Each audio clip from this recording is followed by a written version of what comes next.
దేశంలో లైన్లలో నడుస్తున్న తొలి వందే భారత్ నర్సాపురం చెన్నై రైలేనని కేంద్ర మంత్రి శ్రీనివాస్ శర్మ అన్నారు. పశ్చిమ గోదావరి జిల్లా నర్సాపురంలో చెన్నై నర్సాపురంలో మధ్య ప్రవేశపెట్టిన వందే భారత్ రైలుకు ఆయన జెండా ఊపి ప్రారంభించారు. అనంతరం మంత్రి వర్మ మాట్లాడుతూ ఈ రైలు వల్ల గోదావరి జిల్లా వాసులకు చెన్నై వెళ్లే కష్టాలు తప్పినట్లేనన్నారు. త్వరలో నర్సాపురం నుంచి బెంగళూరు, హైదరాబాద్ లో కూడా వందే భారత్ ట్రైన్ ను తీసుకొచ్చేందుకు ప్రయత్నిస్తున్నామన్నారు.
పాలకొల్లులో, ఆకువేడిలో, ఉన్నెలో, గుడివాడలో పెద్ద ఎత్తున వేడుకలు జరుగుతూ ఉన్నాయి.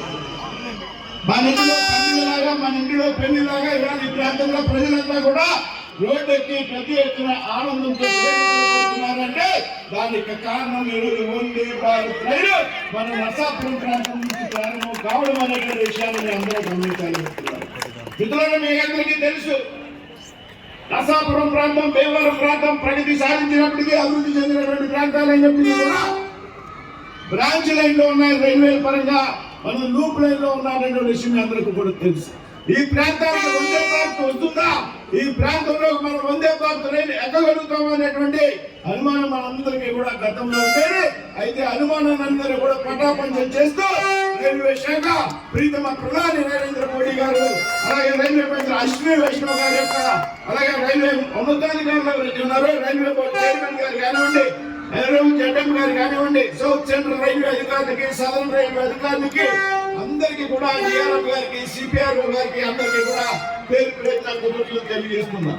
దేశంలో మొట్టమొదటిసారిగా ఒక బ్రాంచ్ లైన్ లో వందే భారత్ రైలు వచ్చింది అంటే అది నర్సాపురం ప్రాంతానికి మాత్రమే. మిత్రులారా, నరేంద్ర మోదీ గారు పదే పదే చెప్తా ఉంటా, ఎక్కడైతే రైల్వే యొక్క కనెక్టివిటీ ఉంటుందో, రైల్వే అనుసంధానం చేయబడతాయో ఆ ప్రాంతంలో అభివృద్ధి వేగంగా జరుగుతుంది అనేటువంటి విషయాన్ని. అదేవిధంగా రైల్వే కనెక్టివిటీ ఉన్న చోట వర్తక వ్యాపారాలు బాగుంటాయి, వాణిజ్యాలు బాగుంటాయి, చదువుకోవడానికి మీదుగా నెల్లూరు మీదుగా, గుడూరు మీదుగా, ఒంగోలు మీదుగా ఏనుకుంటా మనందరికీ కూడా తెలుసు. మన మత్స్య పరిశ్రమ ఆధారంగా ఉన్నటువంటి ప్రాంతం, మత్స్యకారులు, విద్యార్థులు, యువకులు, ముఖ్యంగా చెన్నైలో పెద్ద ఎత్తున సాఫ్ట్వేర్ ఉద్యోగం ఉన్నటువంటి ప్రాంతం ఇది. వీరందరూ కూడా ఇవాళ చెన్నై కేవలం 9 గంటల వ్యవధిలో చేరుకోవడానికి అవకాశం ఉంది అనేటువంటి విషయాన్ని సందర్భంగా చెప్తా ఉన్నారు.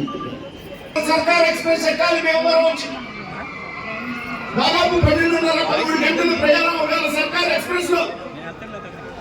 దాని కాకుండా ఇవాళ నర్సాపూర్ నుండి సర్కార్ ఎక్స్ప్రెస్ భీమవరం వచ్చింది, అంతా ఎక్కాల్సినటువంటి పరిస్థితి. ఇవాళ సాక్షాత్తు నర్సాపూర్ నుండి ఇవాళ నేరుగా చెన్నై చేరుకునేటువంటి అవకాశం. అదేవిధంగా చాలా మంది అడుగుతా ఉన్నా, హైదరాబాద్ కావాలి, బెంగళూరు కావాలి. సమయం చాలా తక్కువ ఉంది కాబట్టి క్లుప్తంగా 2 విషయాలు మాట్లాడి ముగిస్తాం.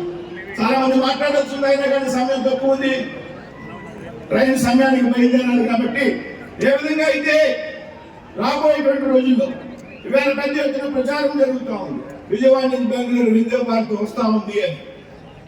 అయితే మీ అందరి కోరిక మేరకు అధికారులు కలిసా ఈ ప్రాంతం నుంచి 15 నుంచి 20 బస్సుల రోజు బెంగళూరు వెళ్తూ ఉన్నాయి.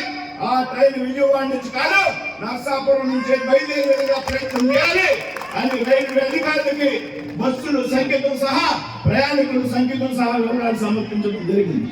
అదేవిధంగా హైదరాబాద్ ట్రైన్ గురించి మనం ఎదురు చూస్తున్నాం, మాట్లాడుతూ ఉన్నాం. తప్పనిసరిగా రాబోయే రోజుల్లో ఆ వంతు ప్రయత్నం కూడా చేస్తాం. ఇవాళ సికింద్రాబాద్ నుంచి వైజాగ్ వరకు వెళ్ళేటువంటి వందే భారత్ ఎక్స్ప్రెస్ ఉందో రాబోయేటువంటి కాలం